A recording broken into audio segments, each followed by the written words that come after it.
Que ta sainteté se manifeste à mes yeux. Oh, Shaddai, sois pour moi. Laisse ta gloire descendre des cieux. Que l'eau de grâce coule sur moi. Rassemblés devant ta majesté. nous attendons Que l'on jaillit. oh ta présence. Ta présence est ta lumière.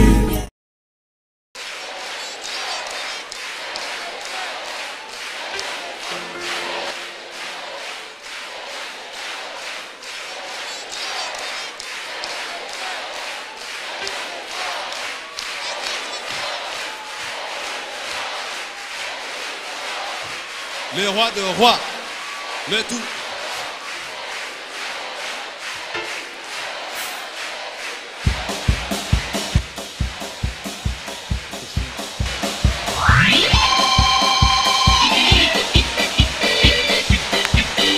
Tout puissant.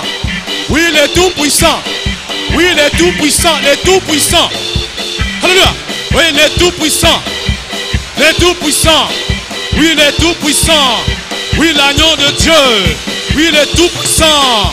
Jésus, Jésus, Jésus, Jésus. Oui, l'agneau de Dieu.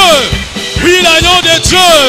Oui, le prince de paix. Oui, le tout-puissant, le tout-puissant, le tout-puissant. Oui, le tout-puissant. Le tout-puissant. Oui, le tout-puissant. Oui, le tout-puissant. Alléluia. Alléluia. Oui, le tout-puissant. Oui, le tout-puissant. Oui, l'agneau de Dieu. Oui, le nom de Dieu. Oui, le nom de Dieu. Alléluia, alléluia, alléluia.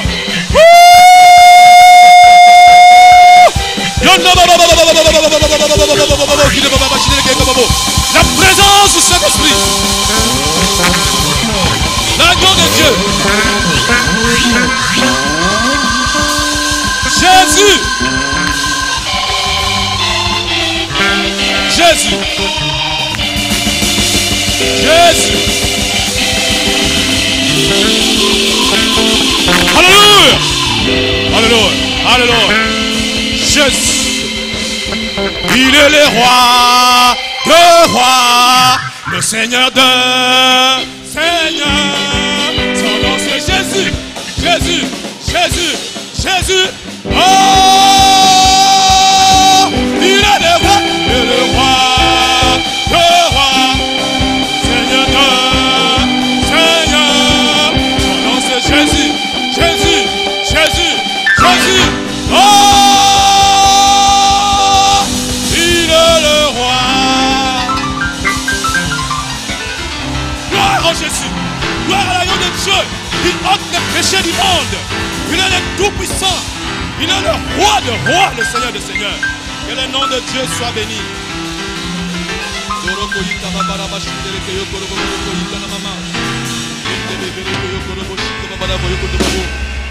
Gloire. Gloire à l'agneau de Dieu. Gloire à Jésus. Seigneur, nous voulons te rendre grâce. Nous voulons t'exalter. Tu es le Dieu tout-puissant. Tu fais de merveilles sans nombre. Tu n'as pas changé, Seigneur. Merci d'avoir accompagné chacun de nous en ces lieux, Père de gloire. Tu as un plan merveilleux pour chacun de nous. Un plan de bonheur. Un plan de joie, de paix. Toi qui nous donnes l'espérance et la vie éternelle. Nous sommes là, Éternel. Nous voulons que tu puisses transformer nos incapacités, nos faiblesses en force, en puissance. Afin qu'au travers de nous, de notre bouche, que tu puisses t'adresser à ton peuple. Laisse que ce moment soit un moment de gloire, un moment d'exaucement, un moment de puissance, Éternel des armées. Toi qui fais de merveilles sans nombre. Au nom puissant de Jésus, je me lève contre tout esprit contraire au Saint-Esprit. Je me lève contre tout esprit en ces lieux qui ne confessent pas le nom de Jésus. Je te fais taire et je t'envoie dans les lieux arides. Et cela au nom puissant de Jésus. Oh, le Seigneur ne partage pas ta gloire avec une autre créature. Nous voulons que toute la gloire, l'honneur, les actions de grâce reviennent à lui et à lui seul. Au nom puissant de Jésus que nous avons ainsi prié. Amen. Acclamons le Seigneur.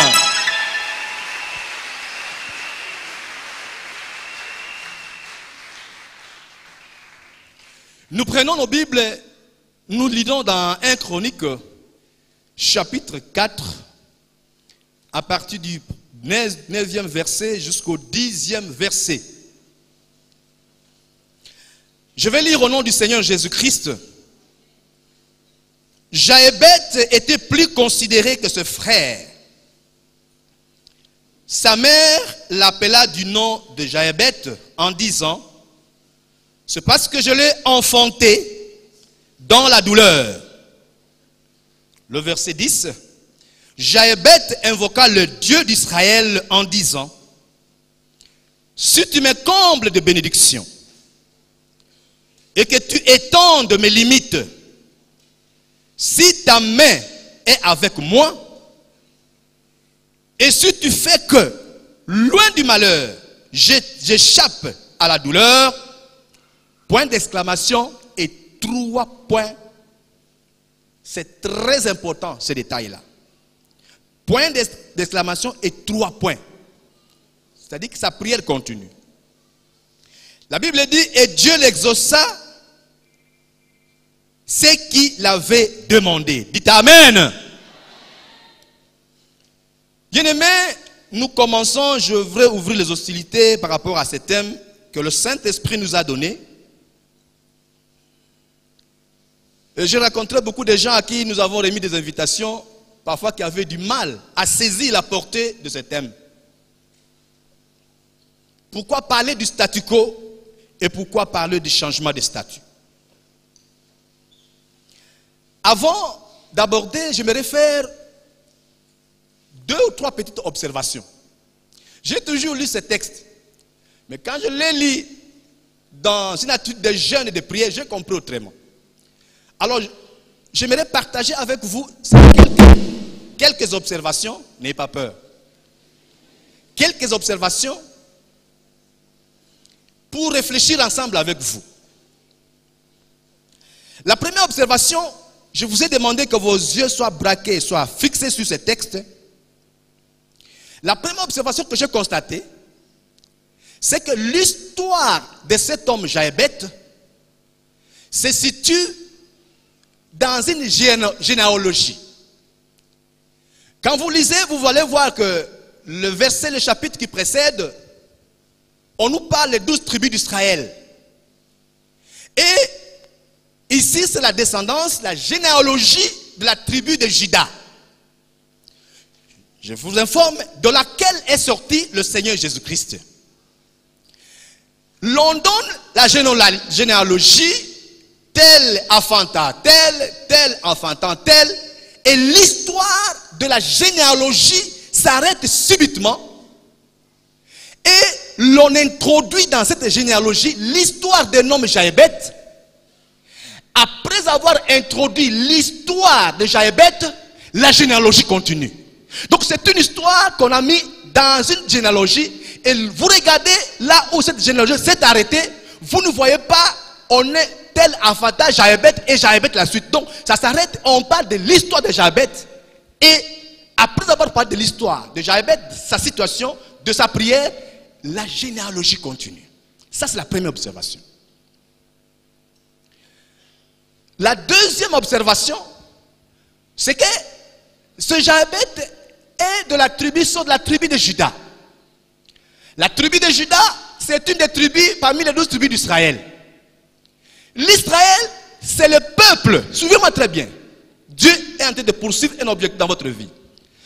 Le peuple d'Israël, c'est un peuple béni par Dieu, choisi par Dieu pour manifester sa puissance, montrer sa puissance aux autres peuples qui diraient que ça avait été créé par Dieu. C'est ce peuple que Dieu avait donné la loi, le commandement, le culte. Aucun autre peuple ne pouvait pas adorer Dieu. Ils adoraient les idoles. C'est ce peuple d'Israël à qui Dieu avait donné des promesses au travers d'Abraham. C'est lui qui te bénira, je le bénirai. C'est lui qui te maudira, je le maudirai. Et l'histoire de ce Jaébet se retrouve dans la tribu de Juda, de laquelle est sorti Jésus-Christ. Donc, bien-aimés, suivez-moi très bien. Parce que Dieu veut faire quelque chose dans votre vie pendant ces 4 jours.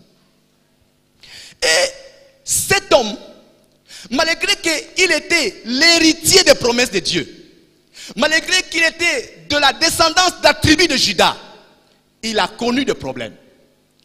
Il a connu des problèmes et vous pouvez voir dans ce qu'il demande à Dieu. Il demande à Dieu 4 choses. C'est quelqu'un qui est sorti de la tribu de Juda, donc du peuple d'Israël, qui avait reçu des promesses de la part de Dieu. Des promesses de puissance. Vous serez la tête et non la queue. Je vous bénirai au départ comme à l'arrivée. Ainsi de suite. Tout ce que vous connaissez, toutes les promesses que Dieu avait données, parfois, c'est une promesse que nous approprions aujourd'hui. Mais ces promesses avaient été adressées au peuple d'Israël. Et cet homme se retrouve, il demande à Dieu la première chose. Il dit, si tu me combles de bénédictions, souligné, il demande à Dieu de le combler de bénédictions.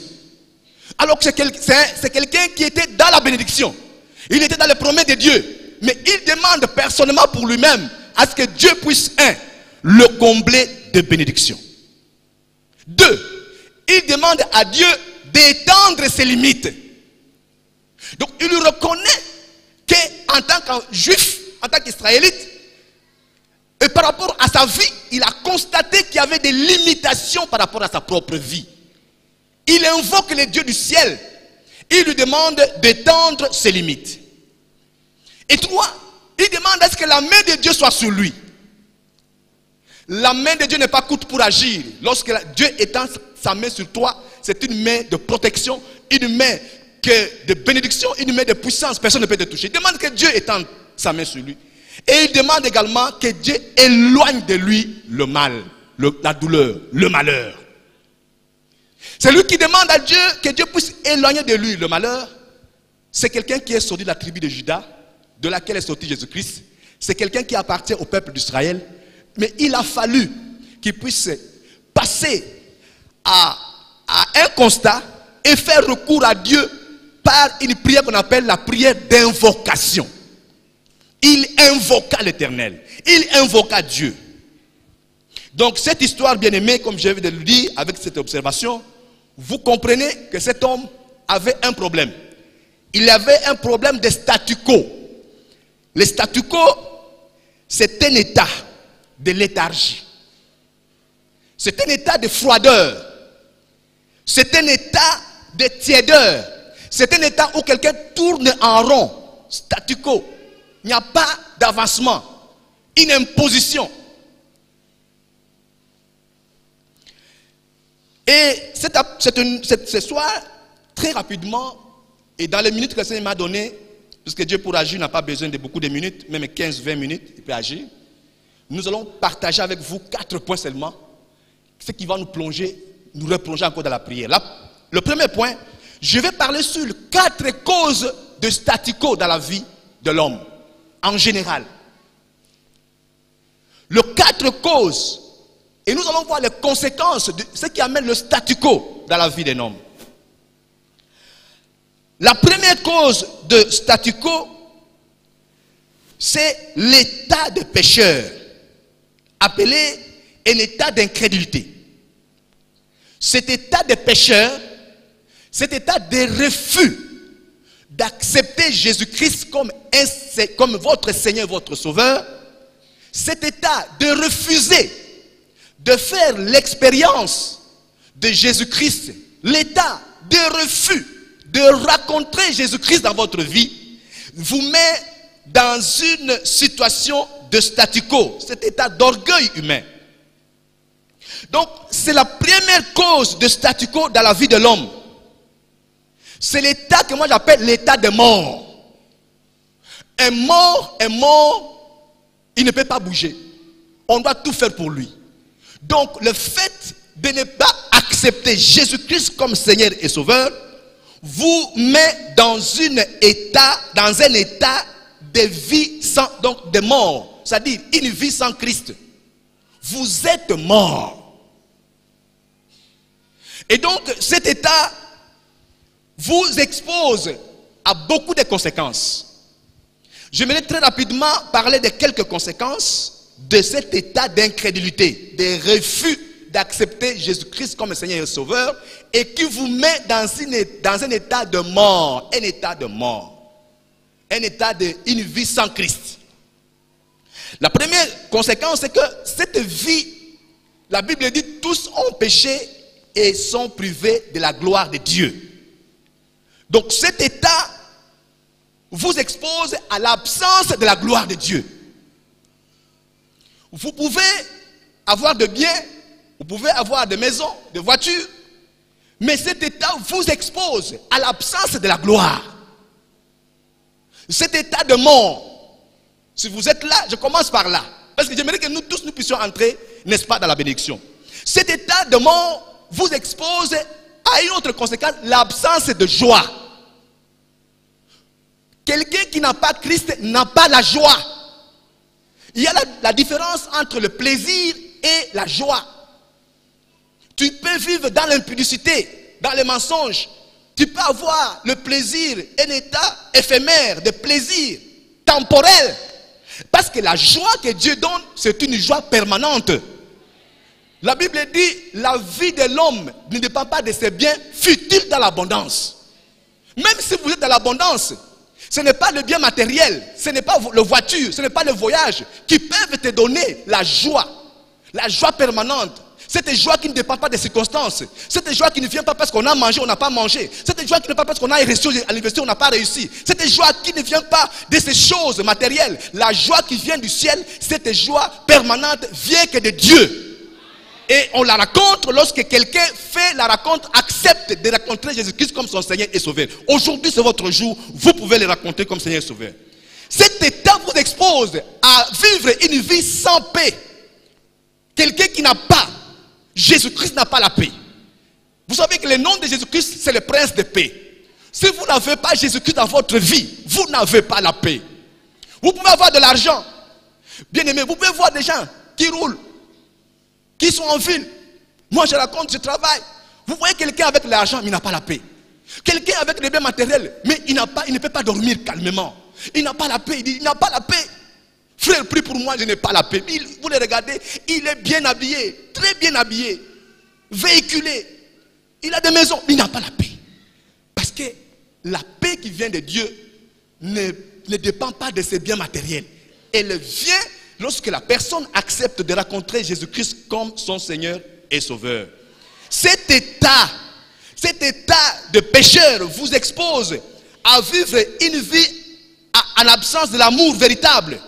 C'est un état qui vous expose à vivre l'absence de lumière. Donc quelqu'un qui n'a pas Christ vit dans les ténèbres. Un jour, quelqu'un est venu dire à Jésus, Seigneur Jésus, je vais te suivre. Permets-moi que je puisse d'abord aller enterrer mon père qui est mort. Après je vais venir. Jésus dit non, non. Laissez les morts enterrer les morts. Pour Jésus, et les vivants, et les morts, il les considère tous comme morts. C'est-à-dire, une vie sans Christ, c'est un état de statu quo de mort. Et cette mort peut aller jusqu'à la vie éternelle. C'est une mort éternelle si la personne n'accepte pas Jésus-Christ comme Seigneur et Sauveur.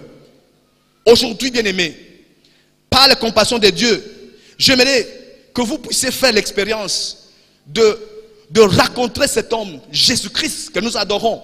Et si vous êtes là et que vous n'avez pas encore donné votre vie au Seigneur Jésus-Christ, je vous demande que tout le monde s'incline. Vous pouvez vous incliner dans la prière, bien-aimés. Nous ne pouvons pas continuer.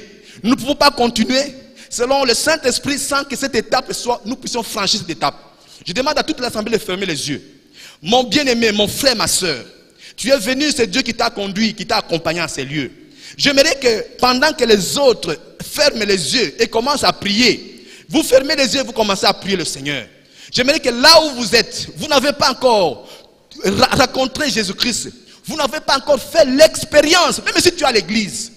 Tu n'as pas encore fait l'expérience de rencontrer Jésus-Christ comme un Seigneur et Sauveur. Tu n'as pas encore rencontré Jésus-Christ que tu puisses mettre ta main à l'air. Bien-aimés, nous sommes en prière, les têtes baissées. Nous commençons à prier. Et là où vous êtes, mettez votre main à l'air et nous allons prier le Seigneur. Aujourd'hui, que tu puisses faire la joie du ciel. Merci pour ceux qui se mettent les mains. Gloire au Seigneur. Gloire au Seigneur, gloire au Seigneur. Merci. Non, non, gardez vos mains à l'air. Gardez vos mains à l'air. Gardez vos mains à l'air. J'avais demandé aux membres du protocole de demander les dépliants et de donner les mains qui sont à l'air. Bien aimé, n'aie pas honte. Je veux que tu puisses garder parce qu'aujourd'hui, Dieu veut faire quelque chose dans ta vie. Laisse ta main garder à l'air. Nous sommes en prière. Mets ta main à l'air afin que le Seigneur puisse se glorifier. Merci, oui, pour vous qui mettez vos mains à l'air. Parce que vous allez faire la rencontre avec Jésus-Christ ce soir. Il est votre Dieu. Il veut te rencontrer, bien aimé. Il a besoin que tu puisses changer, n'est-ce pas? Tu puisses briser ton statu quo afin que tu puisses aller de l'avant. Cet état de mort vous expose à des conséquences, une mort éternelle, une mort sans Jésus-Christ, bien-aimé. Merci. Laisse que le Seigneur puisse vous toucher là où vous êtes. Vous toucher là où vous êtes.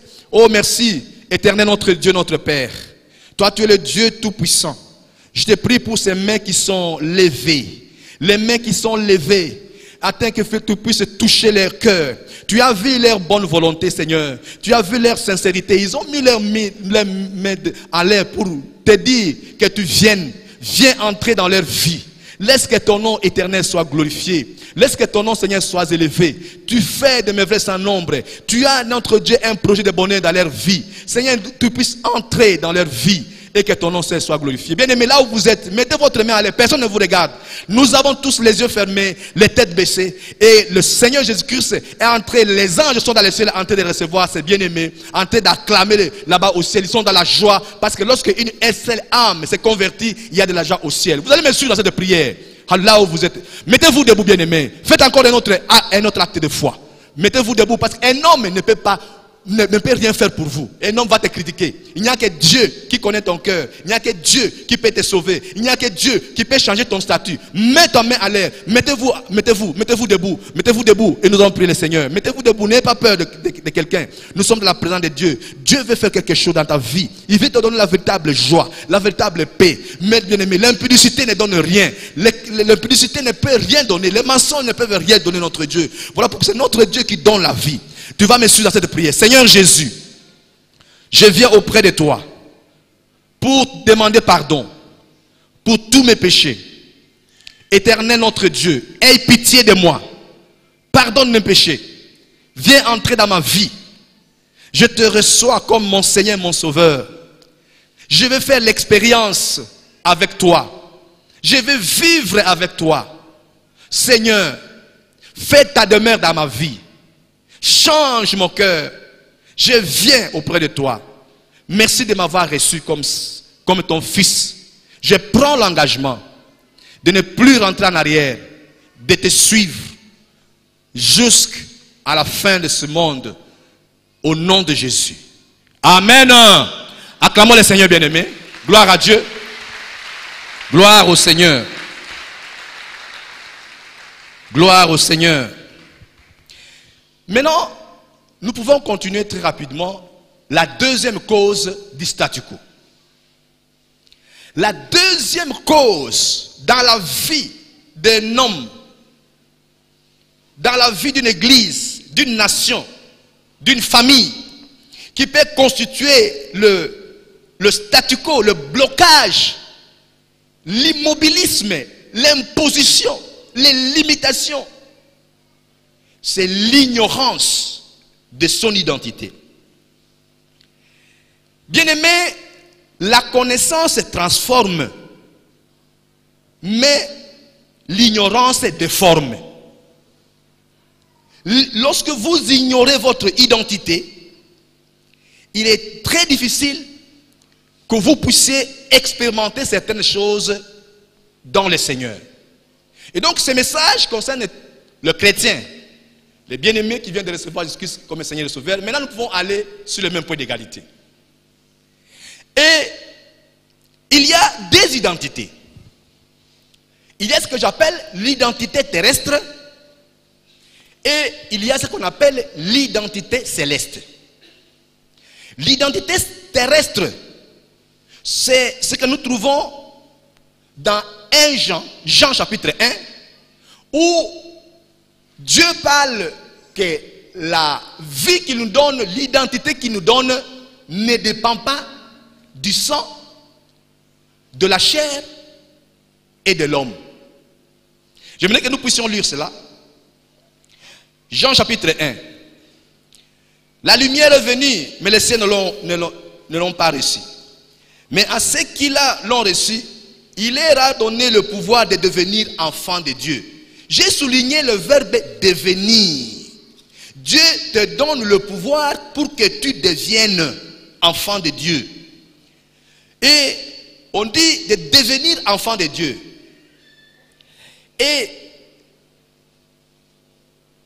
Mais à tous ceux qui l'ont reçu, elle a donné le pouvoir de devenir enfants de Dieu.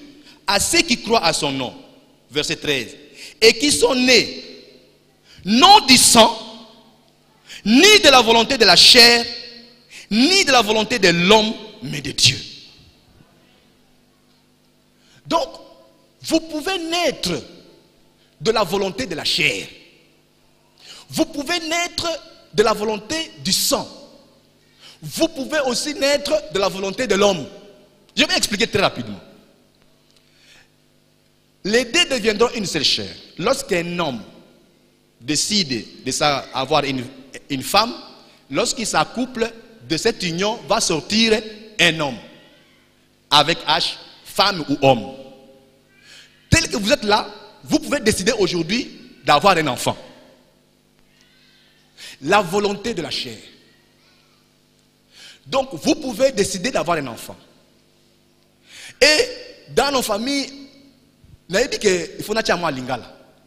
On lui dit que non, makila na papa, ils ont makila na biso. Donc, makila na biso. Il y a ce qu'on appelle dans l'hérédité, makila na biso. Ceux qui ont des longues, ceux qui ont des formes, ceux qui ont il y a déjà des enfants qui ont fait 10 ans, 20 ans sans connaître leur identité, sans connaître les parents. Mais un jour, par certains symptômes, par certains signes, par la voix, par la physionomie, on trouve que non, et longiwana, en tout cas, mungongo wana, eza mungongo ya makila na biso. Donc, vous ne pouvez pas devenir enfant de Dieu par la volonté de la chair. Même si votre père est pasteur, vous ne pouvez pas devenir enfant de Dieu parce que vous êtes né d'un pasteur. Amen. Vous ne pouvez pas devenir enfant de Dieu par la volonté du sang. La vie est dans le sang. Vous ne pouvez pas non plus devenir enfant de Dieu par la volonté de l'homme. Moi, je ne peux pas faire de vous, même les gens qui viennent de recevoir Jésus-Christ comme Seigneur, je ne peux pas faire d'eux enfants de Dieu. C'est lui qui peut faire que tu deviennes enfant de Dieu, c'est le Créateur. C'est Dieu le Père. Au nom de Jésus-Christ et par la puissance du Saint-Esprit, tu vas faire la rencontre personnelle avec Jésus-Christ. Tu le reçois comme Seigneur et Sauveur. Tu fais une rencontre, une expérience. J'ai vécu un témoignage à Pointe-Noire quand j'étais là-bas en mission de service. On m'a invité dans une église pour prêcher. Alors j'ai prêché sur la nouvelle naissance. Et quand après avoir terminé, j'étais avec mon épouse, j'ai fait l'appel. J'ai dit, alors je leur ai montré comment on peut dire qu'on est né de nouveau. Parce que ce n'est pas le fait de réciter une prière que tu peux devenir enfant de Dieu. Et beaucoup de gens actuellement avec la façon de faire recevoir des gens, dites ceci, dites cela, dites c'est bon. C'est tout un processus. Mais ce n'est pas ça qui fait quelqu'un qui fait. Donc il faut que la personne elle-même rencontre Jésus-Christ et qu'il y ait la nouvelle naissance. C'est une opération surnaturelle. Jésus a dit, le vent souffle. On ne voit pas là où il va, où il vient, mais on entend seulement le bruit. Il en est de même de quelqu'un qui naît de l'esprit. On ne peut pas comprendre, on ne peut pas expliquer. Alors je dis que quelqu'un qui fait la rencontre de Jésus-Christ, qui regrette ses péchés. Nous avons des gens qui disent qu'il reçoit Jésus-Christ comme Seigneur Sauveur, mais il n'a jamais fait il n'a jamais regretté, il ne s'est jamais vu dans la misère. Moi je me rappelle le jour où je me suis converti. Je crois que j'ai pleuré. Les gens même qui étaient à côté de moi croyaient que j'étais un peu anormal.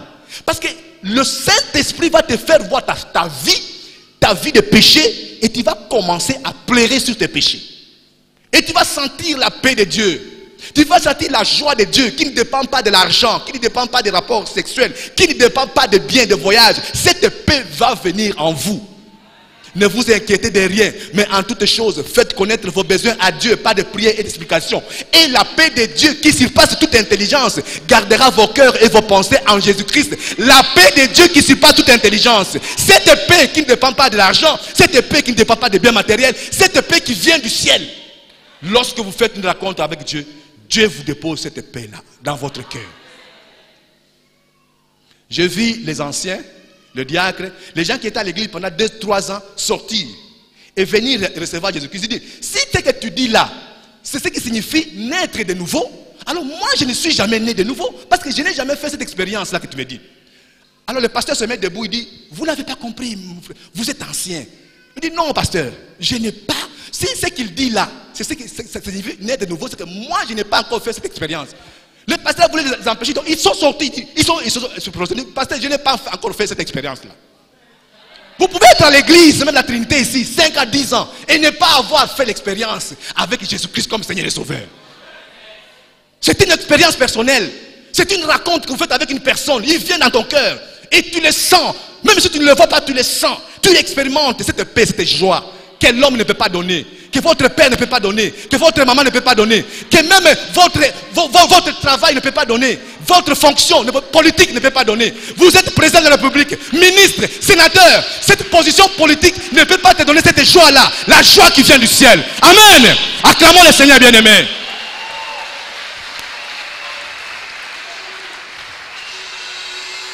Oui, Dieu donne une identité céleste. Et cette identité céleste, cette identité divine est expérimentée. Il faut l'expérimenter, il faut la rechercher. Et ça va vous conduire jusqu'à même dans le baptême dans le Saint-Esprit, à faire des expériences spirituelles, dans des visions avec Dieu. Tout ce qui n'est pas exploité est gaspillé.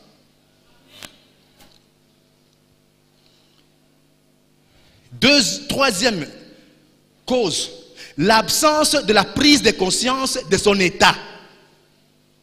L'absence de la prise de conscience de son état.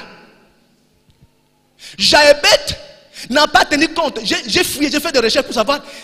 Jaébet, peut-être vous avez la réponse. Jaébet était à quel âge? Il avait 30 ans, 35 ans, 40 ans, je ne sais pas.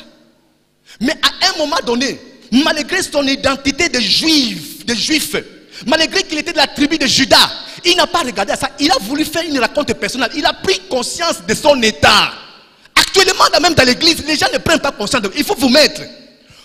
Regardez ce que la Bible déclare. Regardez l'identité céleste, l'identité divine que Dieu nous donne. Regardez les promesses que Dieu nous a données. Et mettez votre vie là, les promesses de Dieu là, et faites la comparaison. Quel est l'écart entre les promesses de Dieu et ta vie vécue? Comment Dieu va changer, va briser les statu quo lorsque toi-même tu ne prends pas conscience de ton état? Il faut une prise de conscience de votre état en tant qu'enfant de Dieu. Ce n'est pas seulement comme je constate actuellement dans le milieu pentecôtiste et évangélique. Les déclarations prophétiques, c'est bien. Il faut déclarer. Mais ces déclarations doivent, il y a comme un début de réalisation. Les enfants d'Israël ont fait 40 ans dans le désert, mais ils ne sont pas restés éternellement dans le désert. Depuis que tu es converti, tu as 10 ans, 20 ans, 30 ans, fais un peu ton bilan pour voir quel est le progrès. La Bible dit, il faut que tes progrès soient évidents. La Bible dit qu'il faut que tu aies de progrès en progrès, de gloire en gloire. Est-ce que ta vie reflète l'image et la ressemblance de Dieu dans tous les domaines? Il faut une prise de conscience. Et cette prise de conscience va te faire prendre conscience de ton état et va te pousser à chercher la solution à votre problème. La solution qui ne viendra pas de l'homme. Vous savez, la maman de Jaébet avait donné le nom de Jaébet. J'ai fait des recherches. Il y avait une ville en Juda qui s'appelait Jaébet. Alors, j'ai prié, j'ai fait des recherches en internet pour savoir la ville qui s'appelle Jaébet. Cette ville-là, qu'est-ce qui était là-bas? Parce que la maman a donné à Jaébet le nom de Jaébet. Et Jaébet, c'était le nom d'une ville. Alors j'ai voulu savoir dans cette ville-là, qu'est-ce qui était? Il y avait des problèmes, il y avait des douleurs, il y avait des crises dans cette ville-là. Comme dans notre pays, la RDC, la crise. Nous sommes toujours les derniers. Qu'est-ce qui s'est passé dans cette ville de Jaébet? Jaébet, c'était une ville. Et la maman a donné le nom de Jaébet à son fils. Mais quand Jaébet fait référence à Dieu, il ne condamne pas sa maman. Actuellement dans l'église, les gens trouvent toujours le bouc émissaire. Vous voulez toujours trouver que le blocage de votre vie, c'est votre oncle, c'est votre papa. c'est votre maman, c'est votre tante. C'est une fausse recherche. Zaébet n'a pas cherché à discuter avec sa maman. Maman, pourquoi on peut se combo?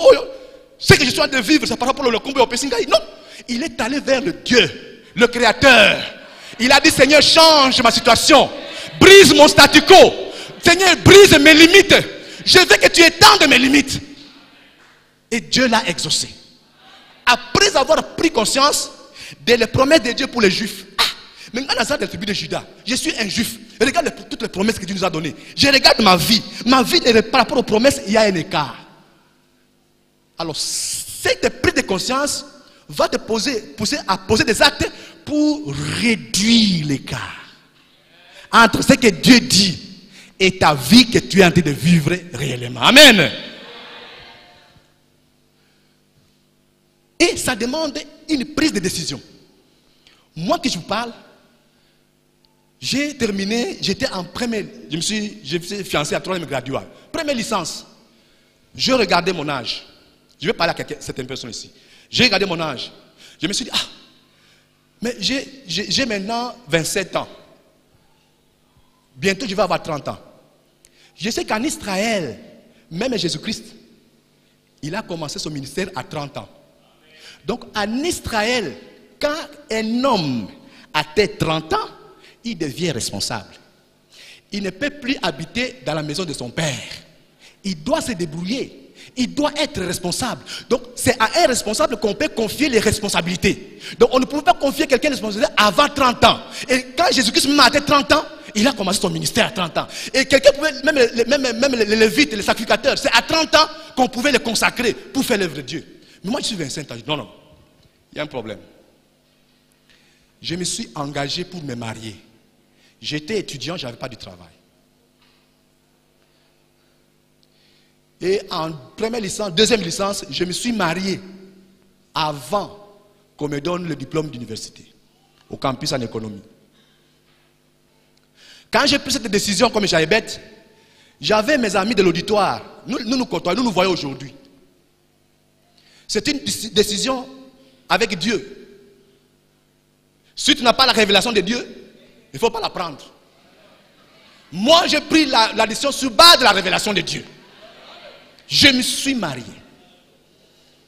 J'habitais dans un bicoque là. Chambre-salon. Ici. Aujourd'hui, mes amis, même chrétiens, qui attendaient le temps. Moi, je demande aux parents qui sont ici. Vous avez un enfant de 30 ans, il faut le chasser de la maison. Il n'est plus digne de rester à la maison. Ce n'est plus digne. Donc, il y a le changement de statut. Le changement de statut, quand on est enfant, il y a l'enfance, il y a l'adolescence. Après l'adolescence, on change de statut.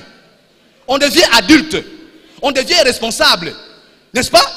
Après, on termine les études. Parce que j'ai fait le calcul. 1, 2, 3, 4. Les maternelles, c'est combien? 5 ans. Primaire, c'est combien? 6 ans. Secondaire, c'est combien? 6 ans. C'est combien? 17 ans. Université, prenons 5 ans. C'est combien? Donc, à 22 ans, vous terminez l'université. Alors, on vous donne, à 22 ans, on vous donne 8 ans de préparation pour que tu quittes la maison.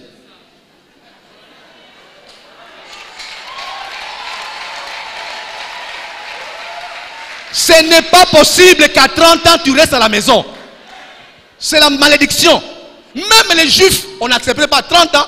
Bah tiens, il faut qu'on ait le ministère. Jésus a entendu 30 ans, abandonner le ministère. Amen. Et cela, ça vient de la décision. Il faut changer de statut. Vous êtes étudiant, vous devenez diplômé universitaire. Après universitaire, chômeur, vous devez devenir de chômage, devenir travailleur. Vous devez travailler, vous devez vous marier.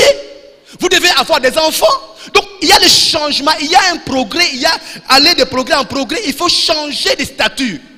Tu ne peux pas rester stationnaire. Même les enfants d'Israël, quand ils sont dans les désert, Dieu leur a dit, mais vous tournez, partez. Je ne vous ai pas appris de rester ici.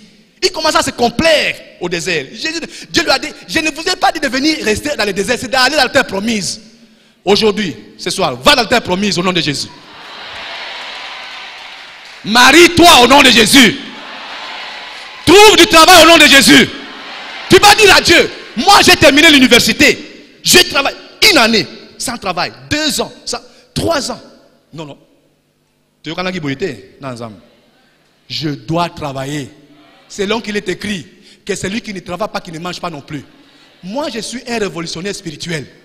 J'ai essayé d'appliquer à la lettre cette parole, mais je ne suis pas allé très loin. Je dis, Seigneur, tu dis que celui qui ne travaille pas, qui ne mange pas non plus. Donc, je n'ai pas le droit de manger. Alors, j'entre en gêne, il faut que tu changes mon statut. Et c'est pendant ces jeunes-là que Dieu va ouvrir la porte du travail. Parce qu'il voit que vous êtes conscient, vous êtes responsable, vous comprenez que vous devez changer de statut. À ce moment-là, il agit et vous changez de statut. Amen. Gloire au Seigneur. 4e pour terminer. 4e. Ça, c'est le cause que le Seigneur m'a donné. Il y en a plusieurs. 4e, c'est que c'est aussi en rapport avec la 3e cause. La non-prise de conscience. Lorsqu'on ne prend pas conscience de son état, même sur le plan spirituel, ça ne va pas avancer. Nous avions organisé 14 nuits de prière en faveur de l'église. Vous n'étiez pas là. C'est-à-dire que vous nous comprenez. C'est un temps. Papa Franck vient nous chanter un cantique qui dit, la bénédiction aussi, ça dépend des lieux et du temps. Ça dépend des lieux et du temps. C'est pourquoi je dis le temps. Dieu est respectueux du temps. Dieu respecte les temps. Même les temps dans l'histoire de l'humanité est connu. Nous savons. Millénium, Gog, Magog, Armageddon. Nous connaissons toutes ces choses. Nous les enseignons. C'est dans les temps. Amen. Donc, il y a aussi Komeli. Tala. Mbuma nzete ya mange zali. Mange boti. Et ça commence d'abord. Ils ont une couleur couleur verte. Après, Eteli. Ce qui mangue mutumoko abuki angote po alia. Il y a un moment où la mangue va tomber d'elle-même de l'arbre. Parce qu'il dit, je ne peux pas continuer à rester ici. Ma place n'est plus ici. Je dois être consommé. Pourquoi on ne me consomme pas? La mangue tombe. Au sokoli. Kweya. Il faut kweya. On doit te consommer. Il y a un temps qu'on doit vivre même le mariage. Vous allez vivre où il n'y a plus moyen même de jouir des rapports sexuels. Expliquez-moi. Excusez-moi.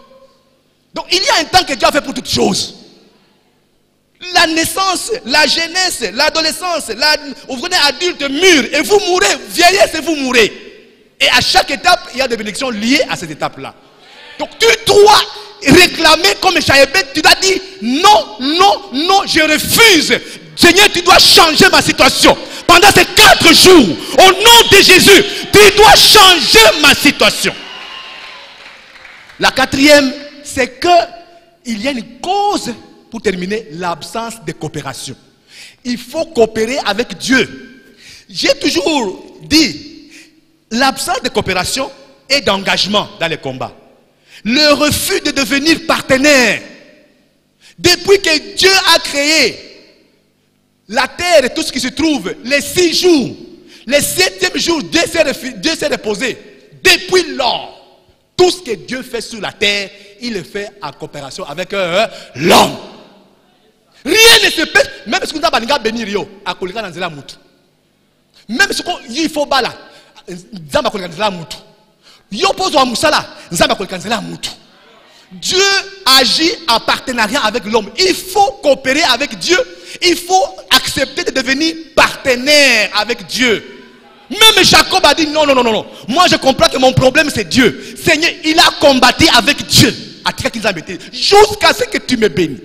Parce qu'il a compris que son problème, ce n'était pas sa mère, ce n'était pas son père. Mais son problème, c'était Dieu. Vous savez, vous dirigez votre combat vers les hommes. Voilà pourquoi vos prières sont inefficaces. Un serviteur de Dieu qui a fait l'expérience de plus de 40 ans de ministère. Un jour, les journalistes sont venus lui poser la question. Bishop, tu as fait 40 ans de ministère. Nous te demandons de toutes ces 40 ans de ministère, qu'est-ce que nous pouvons retenir de ces 40 ans de ton ministère? Avant de dire, à ABC, voici les résumés de mes 40 ans de ministère. Ce que j'ai retenu dans mes 40 ans de ministère, c'est qu'il ne faut pas se tromper de cible. L'homme n'est pas notre cible. Notre cible, c'est le diable. Nous n'avons pas à lutter contre la chair et le sang, mais contre les autorités et les dominations dans les lieux célestes. Donc, si vous vous trompez de cible, vous commencez à boire que la banoko, tata moi si, papa na moto, ezik sabango, tu es dans une fausse affaire. Le vrai problème, tu as un problème sur le plan spirituel avec les esprits, avec le diable qui se cache derrière les hommes. Donc, il faut changer.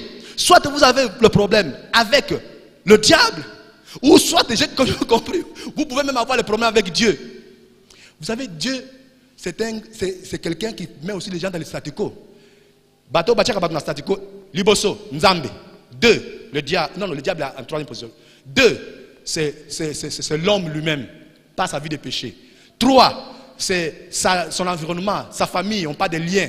Et 4, le diable. Qui avait rendu Sarah stérile? C'est le diable? Qui l'avait rendu stérile dans la Bible? Oui, c'est Dieu. Un homme qui est né aveugle, on lui a posé la question. Parce qu'on avait toujours une mauvaise perception. Seigneur, qui a péché? Ce sont ses parents ou bien c'est lui-même? Jésus a dit, ni ses parents, ni lui, mais afin que les œuvres de Dieu fassent quoi? Soient manifestées. Amen. Gloire au Seigneur. Donc, coopérer avec le Seigneur et prendre l'engagement de changer la situation. Il ne faut pas que toi-même tu te sentes indigne de la bénédiction de Dieu. Ils se sentent eux-mêmes indignes d'entrer en possession de la bénédiction. On doit se sentir indigne. Non. Il faut la réclamer. Il faut brandir votre identité céleste. Je suis enfant de Dieu. Voilà, je dois avoir la mentalité céleste. Je dois avoir la vie de foi, la vie de prière, la vie de jeûne pour la gloire de Dieu. Amen. Nous allons nous incliner dans la prière, bien-aimés.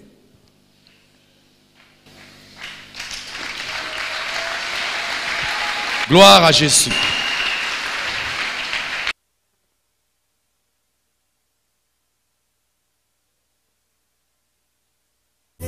Rassemblés devant ta majesté, Nous attendons que l'on jaillisse. oh, ta présence Ta présence et ta lumière apparaît.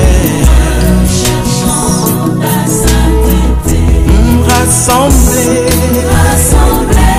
Devant ta majesté, nous attendons que l'on jaillisse.